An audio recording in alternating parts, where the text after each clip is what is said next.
This talk is going to be primarily about history, but I'm just going to talk, I think I'd like to start by thinking a little bit about where we are now in terms of addiction, because it may be a slight exaggeration, but I think it's generally fair to say that we live in a world which is in many ways fascinated by addiction. A world in which our popular culture is suffused with references to addiction, from popular music to sport. Indeed, our cult of celebrity is strangely entwined with a fascination about addiction amongst the rich and the famous. But we also tend to see addiction and inducements to addiction all around us. We apply the term to a range of activities, far beyond the use of alcohol and drugs. We can, it seems, be addicted to all sorts of things. We can be addicted to love.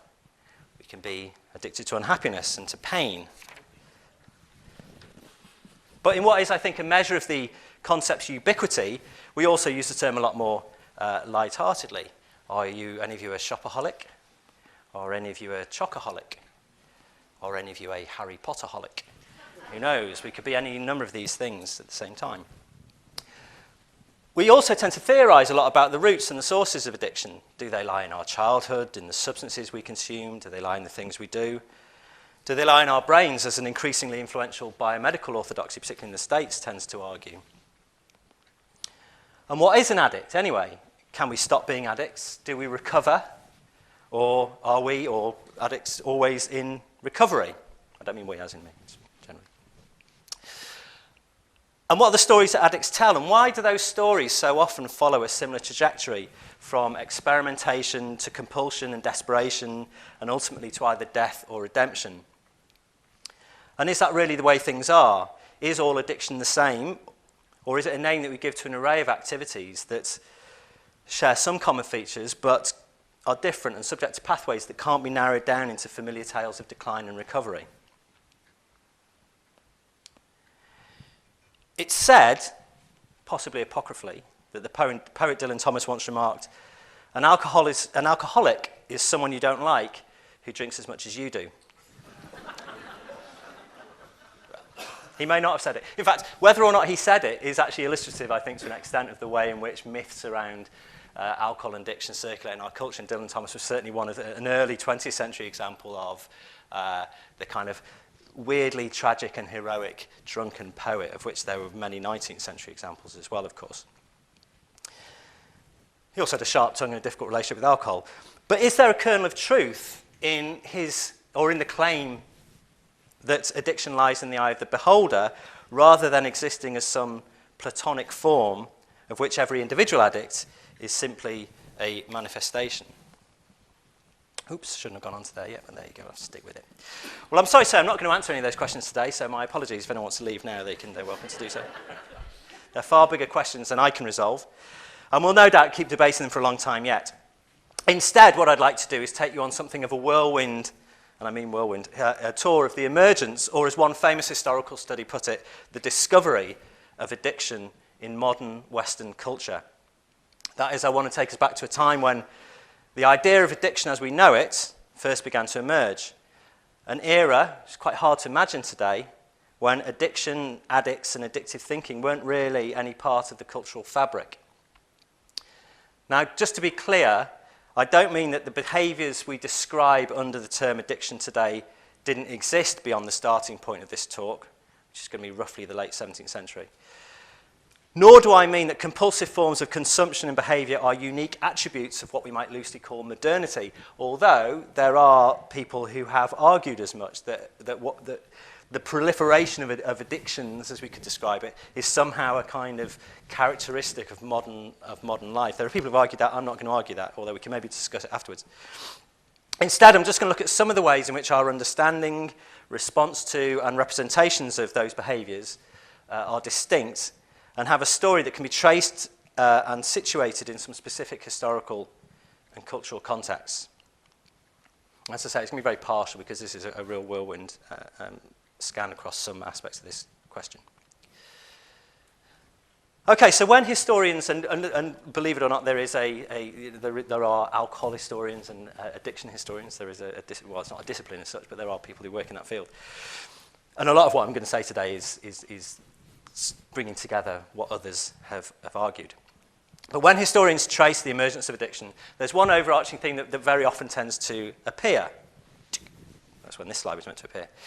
And that is that the modern concept of addiction represents, in a sense, the secularization and partial medicalization of our understanding of behaviours that were previously construed simply as sinful. So that we've always had an idea of drunkards, or of we've always had people who drink more than is good for them, possibly people who drink to levels of self-destruction. And people kind of tend to farm around in early historical examples to try and, Alexander the Great, he had the characteristics of an addict, of an alcoholic, and all these kind of things. We've always been conscious there are people who drink too much, but we've not always had the sense of the alcoholic, capital A, who suffers from a disease beyond his or her control. That is a distinct, a relatively modern idea. The same goes for other substances as well.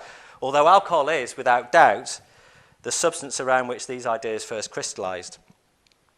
Most of the early writing that deals with habitual consumption of substances talks about alcohol, although tobacco, coffee, and even tea in some cases is described along similar lines. There's some quite amusing 18th century broadsides against tea about how damaging and addictive it can be. But by and large, it's alcohol that was the substance around which these ideas crystallized. And it's certainly only later that we began to see in any systematic way opium, cocaine, and other drugs being described as similarly Moorish and habit-forming. Now, this notion of a linear historical movement from sin to disease is, of course, a simplification. I don't think we can speak of having moved entirely from an era of moral condemnation, of habitual drinking, or whatever you want to describe it, to an era of non-moralizing medicalization. Rather that non- or less moralizing perspectives on habitual behaviours began to emerge around 300 or so years ago, that they were primarily developed in medical discourse, but also that the tension that they established was never resolved and remains unresolved. This is the George Best headline here that I think, although the entire front page is interesting in terms of this talk. But George Best, I think, was just one quite striking example of a case in which public opinion seemed to swing from pity to condemnation, particularly once he'd had a liver transplant. Then it became a different moral question about costs to the NHS and responsibility to others. And this headline, I think, reflects that. I'm sure we can think of lots and lots of others from popular culture of alcoholics, drug addicts who are construed sometimes as being the victims of something and sometimes being as morally responsible for their condition. Because we still seem to be unsure who is to blame for addiction.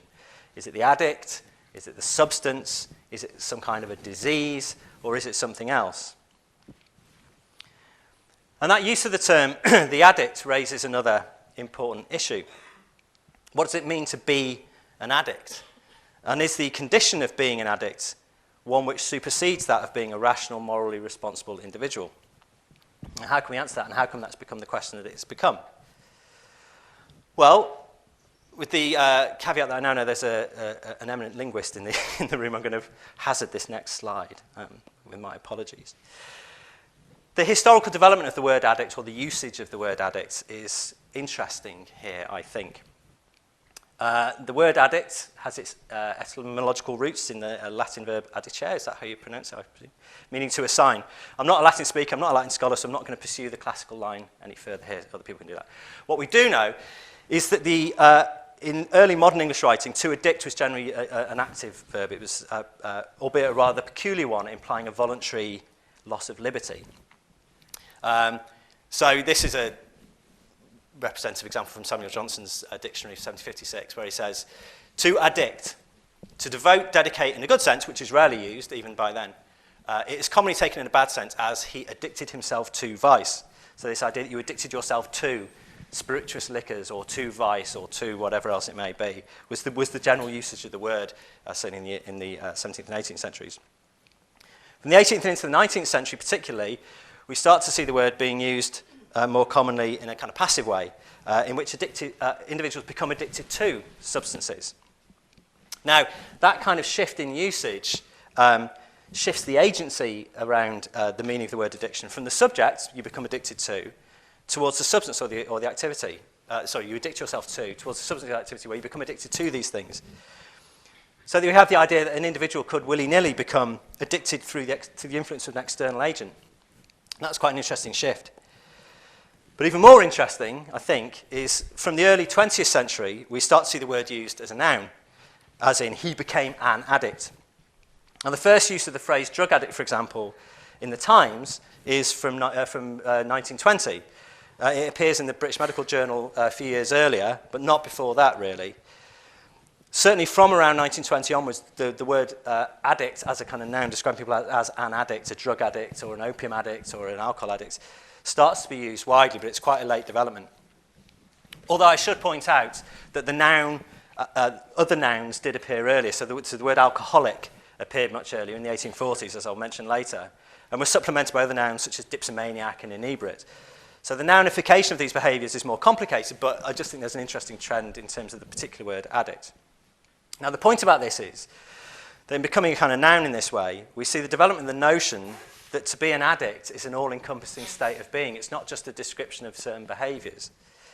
And this was a notion which, I guess, arguably was developed most fully by Alcoholics Anonymous in the 1930s, or they were one of the groups that really pushed this notion that to be an addict is a kind of ontological state. It's a condition of being. An addict is a type of person who becomes addicted to things, and who, from the point that the addiction manifests itself, or even depending on which version of this you're looking at, before being exposed to a substance which you become addicted to, is overwhelmingly defined by their condition. So there's a real shift there, I think, in terms of understanding what the term means, especially, and we'll come back to this a little later, when you start to see the emergence of the idea that addiction can be a kind of condition that precedes exposure to the substance you become addicted to, if that makes sense. The idea you could be born with an addictive personality, you can be born an addict in waiting, and effectively you then become addicted to whatever substance, and then you're an addict in recovery for the rest of your life. That's an interesting way of understanding the notion. Anyway, let's get back to putting this into some kind of historical context. So, as I said, it's quite common in the kind of histories of addiction that are out there for people to see a kind of an overarching kind of shift away from the construction of certain behaviours as sinful to the construction of them as being a disease. Now, it's a really problematic concept or way of looking at things for reasons you'll see. But anyway, there are different ways of looking at this. One common way that various historians have done is to look for places where drinking, in particular, long described as a sin or a vice in religious discourse, starts to be described as a disease. Now, of course, we've got to allow for the fact that the use of the term disease is very different today as it would have been in early modern England. But it's still kind of interesting and instructive to see the use of language such as this. This is from Everard Mannering's Method and Means of Enjoying Health, Vigour and Long Life. In a whole chapter on drink, most of which is dedicated to a kind of forensic analysis of different kinds of what we would now call alcoholic drinks. Mannering writes, talking specifically about this state of drunkenness, says, drunkenness may be properly said to be a disease or a sickness because it has symptoms and diagnostics of an acute and great disease. Now, I should say he was writing specifically about being drunk here, not about being habituated to drinking as the language would have had it then. However, he does argue that the state of drunkenness, that drunkenness is a state of being pursued by people who, quote, drink neither for the good of the body or the mind, but to stupefy and drown both. He identifies three types of drinkers. Those who drink because it's good for their body, because it helps the digestion. Those who drink because it's good for their mind, because it helps relaxation. Those who drink just to stupefy both, who've got a problem. And they're the ones who like to get drunk, and they're the ones who willingly succumb to this temporary disease-like condition. Now, this is only an illustration. I'm not claiming that this is the kind of text when it comes to this. Mannering's by no means the first doctor to describe habitual drinking in such terms. Indeed, the French physician Jean Mouzin wrote a book on the physiology of drunkenness some decades earlier, which I went to see a talk on only a few weeks ago. It was very interesting. And we should also note that drunkenness was described analogously as a disease by a number of 17th century preachers, as the historian Jessica Warner and others have shown. However, in seeking to analyse the physiology of alcohol and in seeking to, in a kind of quasi-scientific way, explain how the mechanisms by which alcohol produces these states of mind and these states of being, this represents an example of a more general trend. There was certainly a trend towards looking at alcohol in those ways around these times. Now, the question is, what might have motivated this shift towards more medical approaches to drunkenness? Well, of course, changes in scientific and medical and philosophical discourse were important. There's a huge, great context here of medical history, which some of you may be more expert in than me. A new focus, for example, on the relationship between body and mind and how they interacted led perhaps inevitably to the question of alcohol. Not least because alcohol plays havoc with Cartesian dualism. If body and mind are separate, as the 17th century philosopher René Descartes influentially insisted, then how come a liquid poured into the stomach can turn the mind inside out? It raises all sorts of difficult questions about the relationship between body and mind. And those were questions which, as Roy Porter and Angela Taylor and others have written about, those were questions which taxed a number of philosophers and physicians in 18th century England who were concerned to try and understand what the relationship between body and mind was, and saw alcohol as a really interesting case study for that. Other changes mattered too, slightly anachronistic. This is an 18th century image, but I'm leaping forward because I like it. The spread of gout, believe it or not, concentrated medical minds on the role of alcohol and physical harm, and the methods by which sufferers could be weaned from their habitual consumption. A lot of the early writing on late 17th, early 18th century writing on alcohol is actually doctors trying to deal with the problem of gout. So there was that thing. Christianity, of course, has always had an eye on alcohol, quite an ambivalent eye on alcohol when you think about it. You think about the role of the wine in the Last Supper. But radical Protestantism seems to be much more wary of the kind of carnivalesque swerves into sinfulness that drunkenness signified. And in 17th century England, we see numerous religious sermons against drunkenness, though most construct it in fairly conventional terms as a sin, a form of gluttony, a form of idleness, which was a very important kind of notion around this time, or as a form of bestialization. The turning oneself into a beast became a very kind of common trope in 17th century writing. The book on the right has very detailed descriptions of different kinds of drunkenness. People can be fox drunk, they can be lion drunk, they can be monkey drunk, they can be ass drunk, they can be all these different kinds of... It's really interesting. It's actually quite a detailed typology of how people behave when they're drunk, which we seem to have lost now. We just go, oh, they're drunk. Maybe not. In 1673, the theologian Richard Baxter published his Christian Directory, which contained a lengthy and really interesting chapter entitled Directions Against Drunkenness. Now, in some ways, Baxter's work is similar to other moralists writing at the time. William Prynne wrote an extensive book on this, and various other people. But it contains a far more elaborate discussion of the causes and cures of drunkenness than most of his contemporaries. Because in addition to discussing idleness and sin and bestialization, all those kind of fairly familiar things, Baxter considers issues such as the lack of knowledge or lack of understanding of medical knowledge as being a reason why we drink. He talks about denial in quite interesting ways. He talks about the way in which the appetite of drinkers so masters their reason they can choose to believe that which they would not have to choose. Very interesting the way that drinkers kind of lie to themselves, which is kind of quite a modern way of looking at it. And he talks a lot about the custom of pledging. Now, lots of his contemporaries were very interested in the way that pledging, i.e. Buying rounds effectively, affected people's drinking behaviours. And again, that's a big issue. These days we're very interested in social norms and the way in which social pressure constructs behaviour. He also, and this is just out of interest, proposed quite an interesting array, quite a detailed array of methods for weaning oneself off drink. So that in addition to prayer and a kind of very rigorous moral self-analysis, he talks about publicly admitting one's loss of self-control over alcohol, which has all sorts of resonances with the Alcoholics Anonymous approach. He talks about drinking wormwood after alcohol as a kind of primitive form of aversion therapy. And also avoiding places associated with drinking and so forth. So there were people around this time who were doing some quite interesting stuff.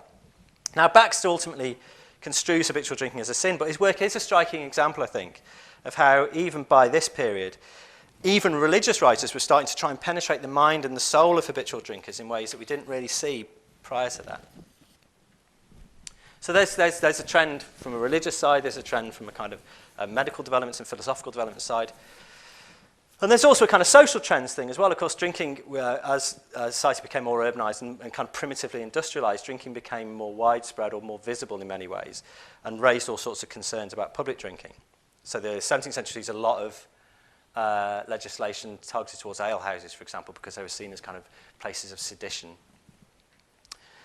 But if drunkenness was a concern for 17th century religious and some medical writers, and there was some social concerns about it, the 18th century saw, in Britain especially, a dramatic increase in wider social and political concerns over the effects of alcohol. The fashion for hard drinking among social elites not only exacerbated the problem of gout, but led some elite medics to question their own relationship with the bottle. So the celebrated physician George Chain, for example, suffered enormously as a consequence of his own engagement in elite drinking behaviours. He describes in one of his books how, as a youth, he fell in with what he calls bottle companions, but suffered terrible long-term health effects as a result. And it's partly because of this that Chain built a study of alcohol's habit-forming properties into his own very influential work on health and diet. This is from one of his books, an essay on the regimen, where he says, the benefits a person who desires nothing but a clear head and strong intellectual faculties would reap by religiously drinking nothing but water are innumerable. Now, the reason that's quite interesting to me is that Chain was one of the first medical writers to consistently suggest that total abstention from alcohol was not only possible, but advisable. That was it was pretty unusual back then for people to... And there were all sorts of debates amongst medics where they'd say, oh, people can't stop drinking altogether, they'll go mad, their stomachs will dry up, all sorts of terrible things will happen to them. George Chain was one of the people who said, oh no, I think you should just stop drinking altogether. Not that he quite managed it himself, I don't think. But it's an interesting... At the same time, drinking among the new urban poor triggered widespread anxiety, as many of you may be aware. The numerous acts of Parliament were passed between 1729 and 1751 seeking to tackle gin consumption, most notorious of which an Act of 1736 sought to effectively prohibit gin through the imposition of exorbitant licensing fees, £50 for a licence fee to sell gin. That was an attempt to effectively prohibit it. It was a disaster. It was repealed in 1743 after doing what prohibition often does, which is create a black market and a general disrespect for the law. Campaigners for gin legislation in the 18th century argued that distilled spirits, specifically distilled spirits, because they were new, produced, in Henry Fielding's words, a new kind of drunkenness. And indeed, gin campaigners of the 18th century were among the first to use the language of uncontrollable habit as a justification for coercive legislative action up to and including prohibition. So this quote from the bottom is from Stephen Hales, who was one of the most prominent anti-gin campaigners of the 18th century. This is just taken from one of his books, where he said, it's extremely difficult for the unhappy habitual dram drinkers to extricate themselves from this prevailing vice. I like that phrase, prevailing vice. That's starting to move from a kind of sin into a disease thing.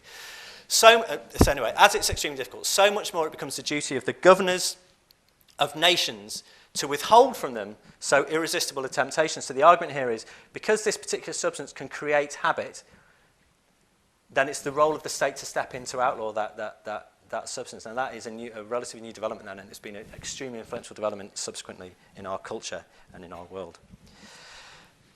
Habitual spirit drinking to these people seemed to decimate the will, destroy the reason, but also, and this is what most commentators were really concerned about, destroy the moral compass and indeed economic functions of women. It was a gendered issue, the gin craze. This quote from Daniel Defoe from 1728, very early writing on gin, he said, but now our common people are so infatuated with Geneva, which is what gin was originally called, that in less than an age we may expect a fine spindle-shank generation, i.e. women who drink gin are having unhealthy, thin, weedy children. Now, why is that a problem? Well, Henry Fielding says why it's a problem in 1751. What is to become the wretched infant conceived in gin? Are these wretched infants to become our future sailors, our future grenadiers, or as other people put it, our future labourers? So there was an economic concern going on here as well about the role of gin in undermining the future economic and military prosperity of the country. So 18th century Britain then saw something of an explosion in writing on alcohol and its habit-forming effects. Scientists, physicians and social commentators chipped in with treatises and pamphlets calling from everything from gin prohibition to, again, aversion therapies, a range of, again, very interesting aversion therapies, pouring wax in your drink and then using that to put you off the taste of it and all that kind of thing. Lots of different ways of tackling this new and frightening problem. So there was a kind of a significant increase in the amount of stuff being written about alcohol at this time, some of which was focused on legislation, some of which was focused on treatment, effectively. Now, in becoming the object of political and medical gaze, habitual drinking also around this time, I think, became something of an object of fascination. I just like this line from Lettsom's Hints Respecting the Effects of Hard Drinking, where he describes alcohol as a fascinating poison. Obviously what he means is it fascinates the person who drinks it, but I think it also speaks to a wider fascination about why that happened. Because around this time, people started to ask, what exactly was it that made the drunkard incapable of reason? And what did that tell us about the limits of human rationality, which were big philosophical questions. Now, those were questions which I've mentioned before, were commented on by a number of Georgian 18th century physicians and scientists, including Erasmus Darwin, David Hartley, George Chain, and others. It was also, slightly separately, something that fascinated the Romantics in the later 18th and early 19th century, for whom drinking and, of course, opium use became something of a metaphor for alienation and introspection and all-round kind of interestingness.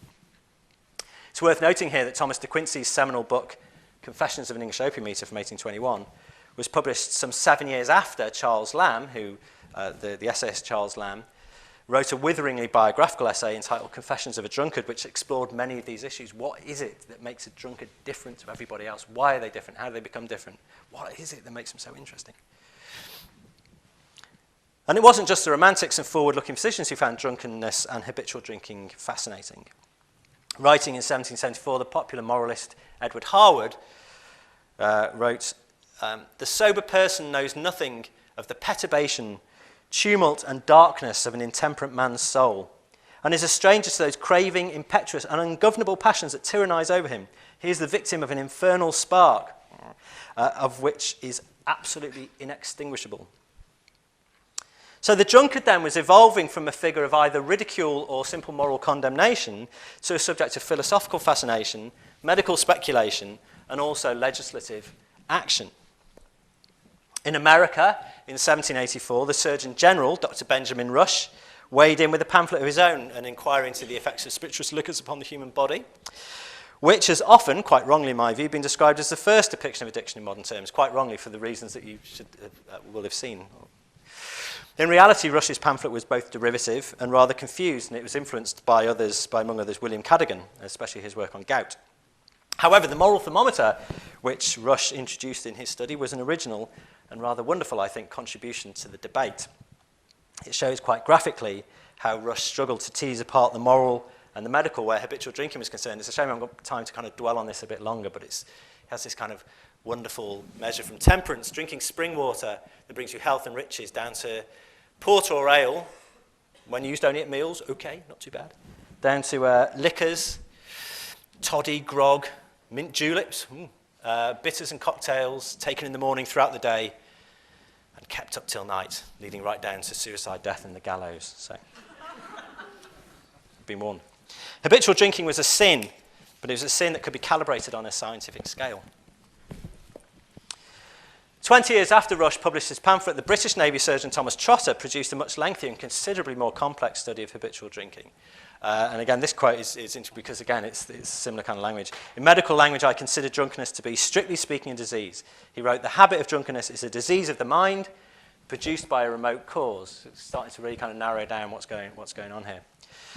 For Trotter, though, what's interesting is that while that's kind of the language of it, or it's a disease, which we've seen before, his analysis was different. It was interesting because for him, the disease of drunkenness or of habitual drinking, was specifically a kind of psychological illness. And it wasn't brought on by sinfulness, nor was it brought on by simple exposure to alcohol.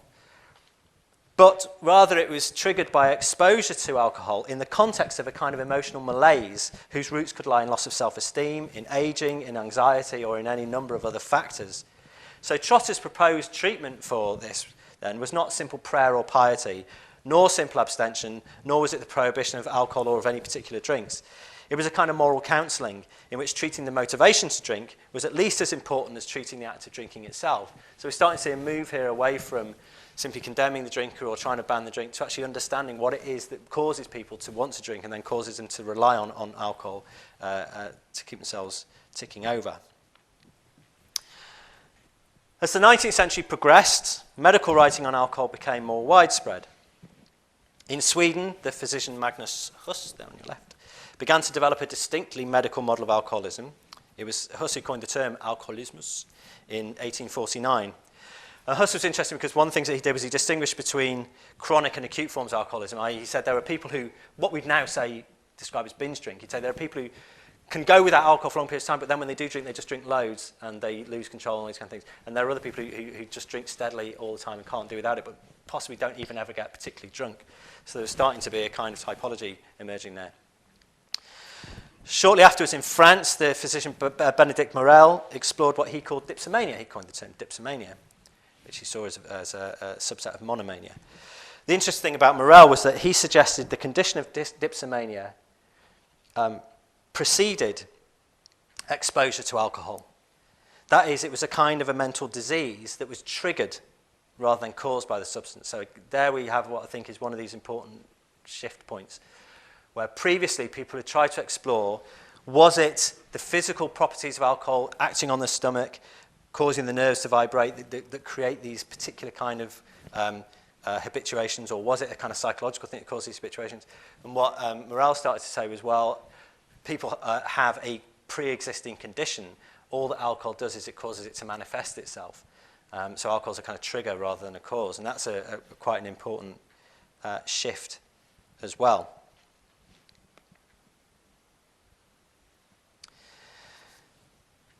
This idea that the propensity for dependency was a pre-existing condition would be taken up and developed in Britain slightly later by medics such as Norman Kerr, who in 1884 established a Society for the Study and Cure of Inebriety, which still exists and is now the Society for the Study of Addiction. It's still going strong.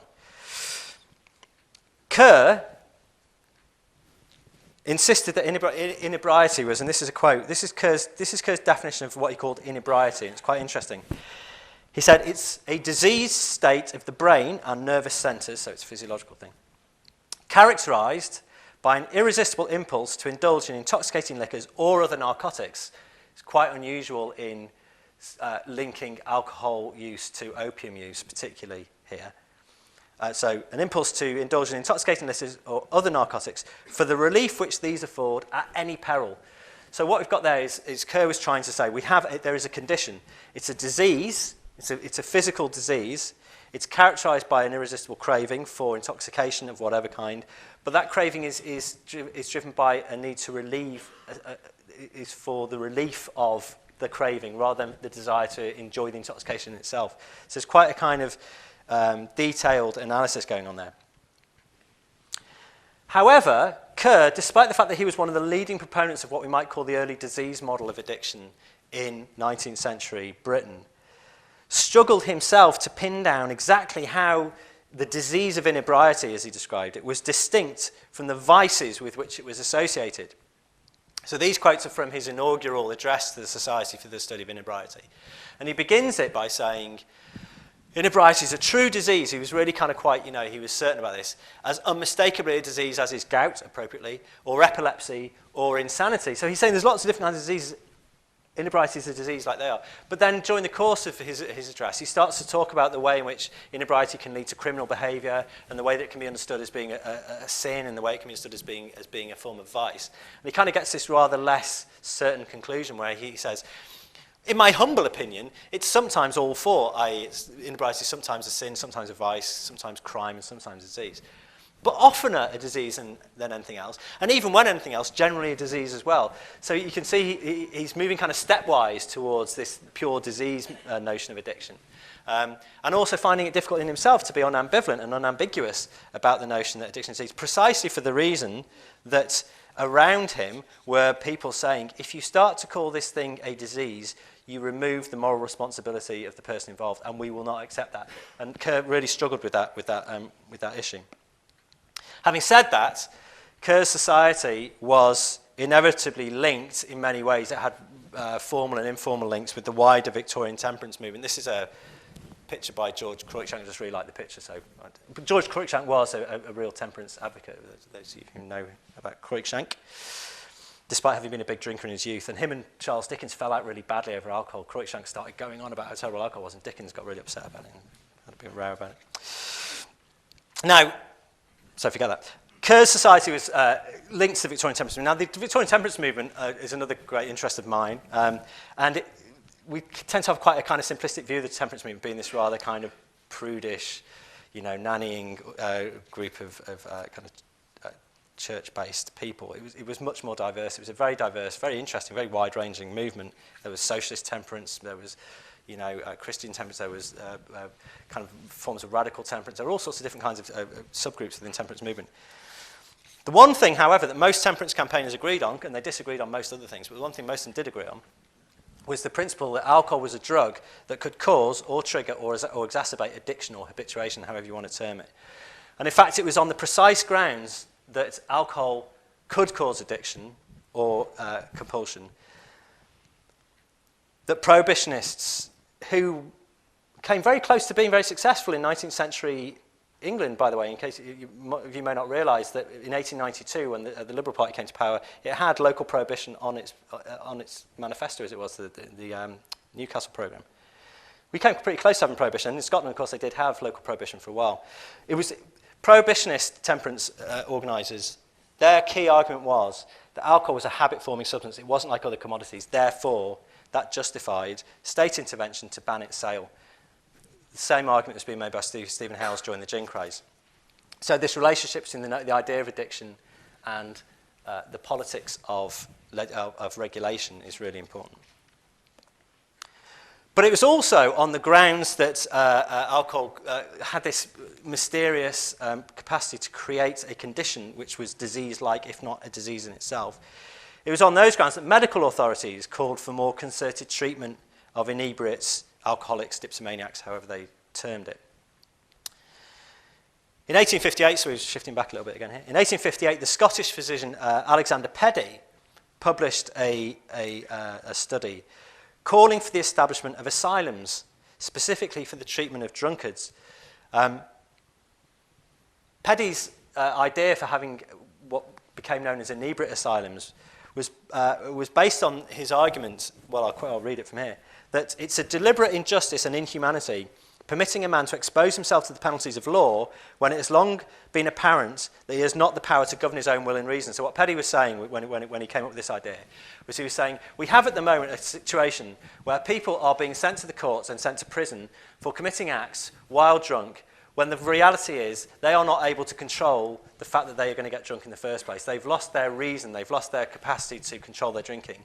They do things when they're drunk, they get sent to court. He firmly argued that because that state of not being able to control your drinking was a disease and not a simple moral failing, that people were not responsible, couldn't be held responsible and shouldn't be held responsible for what they did when they were drunk. Now, he didn't apply it to all people who were drunk, but only to people who were habitual drinkers.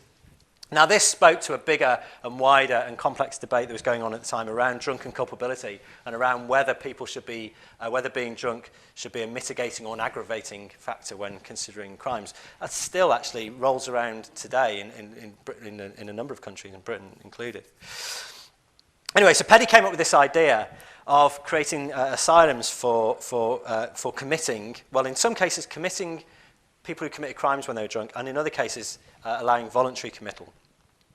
Now, it didn't take off very quickly, but 21 years later, so 1879, and after his ideas had been taken up in America, a Habitual Drunkards Act was passed in the UK mandating the establishment of inebriate asylums. However, they only went for the voluntary option, so you had to volunteer to enter, you had to have a lot of money because they were expensive, and you had to sign yourself off as being a dipsomaniac. Now, the number of people out there who had lots of money and wanted to sign away their liberty for up to 2 years by saying, I'm a dipsomaniac, was not enormous. And by 1891, there were only 7 retreats with 62 inmates. However, the idea of incarceration-based treatment remained powerful, and in 1898, Peddy's original proposal to include committal by the courts was established under an Inebriates Act that allowed the establishment of state reformatories. Here, people could be committed if they were convicted of serious crimes and had a record of drunkenness. So if you were committed a serious crime and you were a known drunkard, you could be committed to a state inebriate reformatory. Or if you were convicted of 4 minor alcohol-related offences in 1 year, you could also be committed to a state reformatory. By 1903, there were around 20 private asylums and 2 state reformatories, of which the majority of inmates were, surprise, surprise, women. Between 1898 and 1903, 876 women were committed to the 2 reformatories compared to 136 men. Most of them were committed on the grounds of issues around either child neglect or prostitution. Now, that tells us again something about the gendering of the way in which addiction, treatment and policing fit together. It's been argued by Marianne Valverde and others that these reformatories provided less, actually in reality, a means of treating dependency then an extension of the means by which criminal behaviours, especially amongst women, and including non-criminal forms of sexual transgression, could be policed. Now, when a select committee of 1872 had proposed the establishment of inebriate reformatories, the Times had written that they threatened to, quote, treat vice as disease and punish it as crime. In reality, they came to an extension of the penal system, only one in which the concept of inebriety, the concept that there was this disease that could be treated in a kind of in an asylum, allowed the policing of transgression to be presented as a form of therapy. So it became this very kind of, again, we have this overlapping and this not so much confusion, but an overlapping between the penal and the judicial, the medical and the treatment, and the moral, all overlapping in this rather confused way. Furthermore, as in Georgian England, ideas of addiction and ideas about gender-specific moral norms overlap significantly.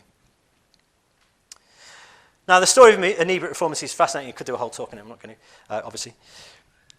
We don't have time to explore in more detail here. However, they provide, I think, for that reason, an appropriate kind of bookend for what I'm talking about today. Because they represent a moment when the idea of addiction, treatment, punishment, and recovery came together in a piece of rather extraordinary but also short-lived legislation. The inebriate asylums fell into abeyance after World War I. They just didn't get used. No, eventually they were kind of dropped as an idea. Interestingly, they fell into abeyance at around the same time that the Victorian temperance movement, which had a grand project of placing alcohol at the heart of all social policy, also kind of fell into decline. This is completely irrelevant because it's American. It's called the Jellinek curve. It's an example of the way in which thinking about alcoholism went in the 20th century, and I won't go on about it too much.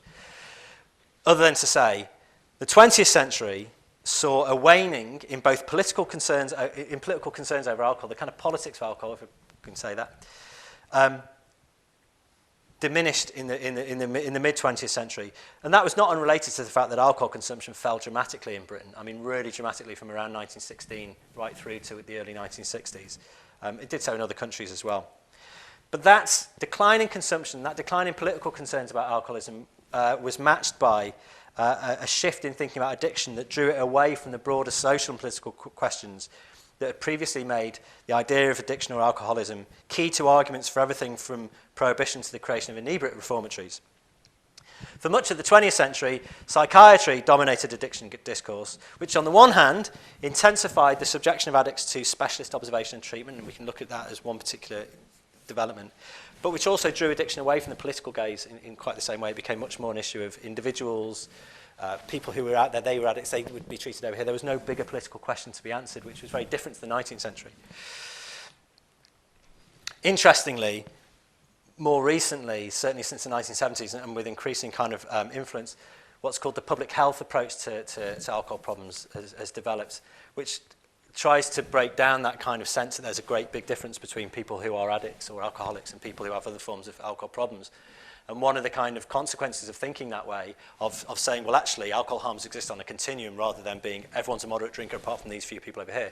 One of the consequences of that way of thinking is that it's made alcohol more political again, because suddenly we started asking questions again about what is the role of the state in regulating the amount we all drink if problematic consumption can exist across wider populations. But it's a different matter.